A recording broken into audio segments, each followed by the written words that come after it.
our last Floridian amendment is the repeal of public campaign financing.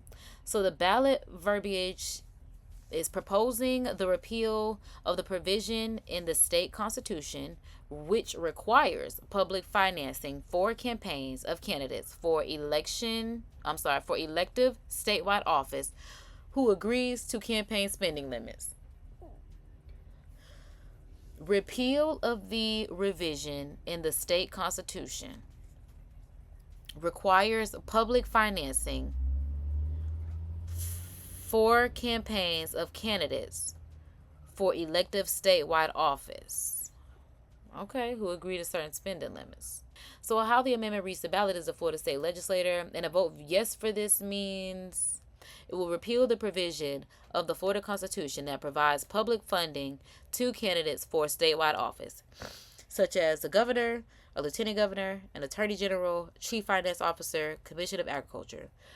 Such funds are currently given to candidates that meet a few requirements, including limiting how much they will spend on their campaign and allowing an audit of campaign funds after the... Sounds pretty good to me.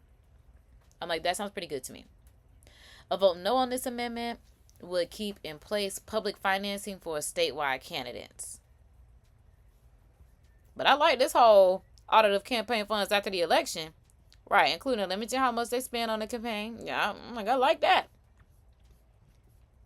So the pros, supporters of this measure argue that those running for statewide office should not be entitled to taxpayer money. Exactly. For election purposes. Amen. Because like, what that got to do with me? Because where your money at? Or you better do a fundraiser, but not them good taxes. And that's getting rid of public campaign financing will lower tax for Floridians. Okay. And allocate general revenue funds to other important issues within the state. Because that's all I'm worried about. Allocate the general revenue funds to other important issues within the state. That's exactly what I'm here for. Again, I see what everybody's saying. 6 out of 6. Vote yes. Vote yes. Because from what I'm seeing and what I'm reading and what I'm understanding, I do agree with a lot of these proposals. Because I'm trying to figure out what were we doing anyway in Florida? Wilding? Because I'm just like, child, we're just out here doing anything, ain't I? Now I see why y'all looking at us crazy. Like I said, I really didn't care for any of this stuff. But I do care about the state of my life now at this point. And again, we're the millennials, so we're the new adults. So at this point, I'm kind of forced to care. Y'all see what's going on around us? Okay.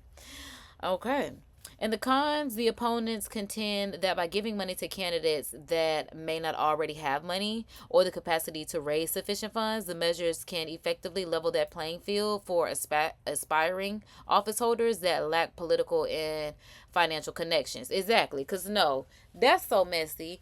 Talking about because they can't raise sufficient funds. Basically, all y'all saying is because y'all pick and choose who y'all want to get this money to. Because if they can't raise the funds, then they can't raise the funds. But you shouldn't need all these type of banners and all this other kind of stuff. All you need is a good policy and a post.